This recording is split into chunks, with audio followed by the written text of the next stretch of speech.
तो हम आ गए हैं भाई अपने भैंसों के बीच में। तो अब हम आपको दिखाने वाले हैं ये कि हमारी भैंसों का पड़ा था इधर गोबर, जो हमने उठा दिया है और वो हमने घेर दिया इस साइड लाके। सारा गोबर घेरने के बाद हमने भाई भैंस के रखेंगे अब पानी पीने के बाद भैंस ये खल घेर दिया इस, और खल घेरने के बाद भाई बाल्टी हमारी भर गई है पानी की।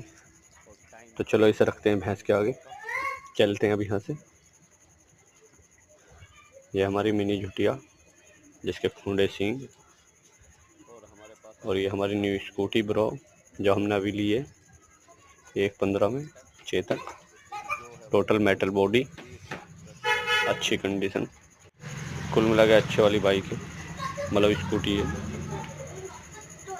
चेतक। और ये खड़ी है हमारी इधर 350 न्यू बुलेट जो मैंने अभी परचेज की थी पीछे ही हफ्ता भर पहले।